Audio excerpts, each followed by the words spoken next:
হরে কৃষ্ণা, রাধে রাধে, হরি বল। তো আমি আজ যাচ্ছি একটা দারুণ গন্তব্যে। তো কাল জন্মাষ্টমী, তার আগে আমি চলে গিয়েছিলাম গোপাল সোনার জামা কাপড় কিনতে। তো তোমাদের প্রথমেই বলি, যারা এবছর জামা কাপড় গোপালের জন্য সুন্দর সুন্দর কিনতে পারলে না বা জায়গা ভালো জানো না, তো তাদের জন্য বলছি একটা আমি দারুণ তোমাদেরকে জায়গা বলছি। তো যারা আমাদের পশ্চিম মেদিনীপুরে বাস করো বা নারাজল এসবের আশেপাশে বাস করো, তারা ঘাটাল যেতে পারো। এই দোকানটা অসাধারণ জামা পাওয়া যায়। তোমরা জামাগুলো দেখলেই বুঝতে পারবে যে কতটা সুন্দর। যা ধরনের জামা চাও তাই পাবে, এবং যেরকম সাইজের জামা চাও সেরকম সাইজের জামা পাবে। তো আমি চলে গিয়েছিলাম এই দোকানটার নাম নিউ গোপাল স্টোর্স। না তো এটা কোনো প্রমোশন ভিডিও না কিছু, আমি গোপাল সোনার জামা এখান থেকে কিনে থাকি, তাই তোমাদেরকে এখানে যেতে বলছি। তো এখানে গেলে তোমরা গোপাল সোনার যাবতীয় জিনিস পেয়ে যাবে, আর জামার দামগুলো যথেষ্ট রিজনেবল। তো দোকানটা কোথায় আমি সেটা বলে দিই তোমাদেরকে। দোকানটা হচ্ছে ঘাটালের যে পান বাজার আছে, ওখানে কাউকে গিয়ে জিজ্ঞাসা করলেই তারা বলে দেবে যে পান বাজারের সামনে দোকান গোপাল সোনার জামা কোথায় পাওয়া যায়। তো তোমরা একটা গলি দেখতে পাবে, ওখান থেকে কাউকে বললেই হবে নিউ গোপাল স্টোর্স বা সন্তু দোলের দোকান যাব, যে কোনো কেউ তোমাদেরকে দেখিয়ে দেবে। আর আমি নাম্বারটা কাকুর তোমাদেরকে দিয়ে দেবো, যাতে তোমরা যেতে পারো। তো জামাগুলো অসাধারণ, তো তোমরা যেও। আর এখানে গিয়ে বললেই হবে যে এই দোকান যাব।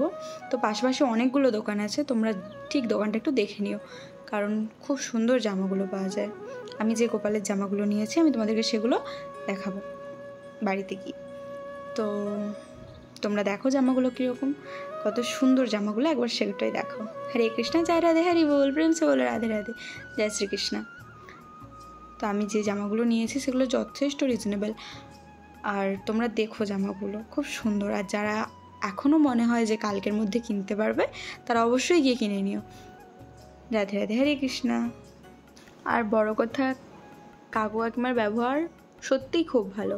যেখানে এই সময় দাঁড়িয়ে দোকানে এত পরিমাণে ভিড় থাকে যে সবার ব্যবহার প্রচুর রুড হয়ে থাকে, কিন্তু কাকু কাকিমার ব্যবহার যথেষ্ট ভালো। তোমরা যেরকম জামা দেখতে চাইবে সেরকমই তারা দেখাচ্ছে। এবং কি এই হচ্ছে কাকু। আর আমি আরও দুটো দোকান থেকে জামা কিনেছিলাম গোপাল সোনার, সেগুলো আমাদের বাড়ির সামনের দোকান থেকে। তো হরে কৃষ্ণা, রাধে রাধে। তো আমি যেই গোপাল সোনার জামাগুলো কিনেছি, চলো এবার সেগুলো দেখানো যাক। আর জামাগুলো কোনটা ভালো হয়েছে আমাকে কমেন্ট করে জানিও, আমি রাধাষ্টমীতে গোপালকে সেটাই পরাবো। হরে কৃষ্ণা। তো দেখা যাক জামাগুলো। তো আমি জামাগুলো তোমাদেরকে এবার দেখাচ্ছি। তো তোমরা জামাগুলো দেখো, সব থেকে কোনটা ভালো হয়েছে আমাকে কমেন্ট করে জানিও। তো আমি গোপাল সোনার জন্য এই একটা সুতির টাইপের একটা জামা নিয়েছিলাম। এই দুটো জামা একই রকম, তো এই দুটো নিয়েছে 70 টাকা করে। আমি তোমাদেরকে রেঞ্জটাও বলে দিচ্ছি যে কত করে নিয়েছে। এই জামাটা সব থেকে দামি, এটা নিয়েছিল 250 থেকে 300 টাকার মধ্যে, আর এটাও ওরকমই দাম। তো কোন জামাটা আমাকে ভালো হয়েছে অবশ্যই তোমরা কমেন্ট করে জানিও। আর আরও আমি জামা নিয়েছি, তোমাদেরকে দেখাচ্ছি। সেটা সব থেকে কালারটা সুন্দর। এই জামাটা দেখো তোমরা, কত মিষ্টি কালারটা, আমার গোপাল সোনাকে পরলে খুবই ভালো লাগবে। আর এই জামাটা, এটা নিয়েছিল, আগেরটা নিয়েছিল 200 টাকা, আর এটাও 200 টাকা। আর নিয়েছিলাম আমি গোপালের দুটো চুল, আর নিয়েছিলাম গোপীচন্দন। আর যেটা অবশ্যই গোপালকে দিতে হবে সেটা হচ্ছে পৈতে। আর গোপাল সোনার জন্য নিয়েছিলাম এই হারটি। তো কেমন হয়েছে অবশ্যই কমেন্ট করে জানিও। আর নিয়েছিলাম এই ছোট্ট ছোটো দুটো হাতের বালা।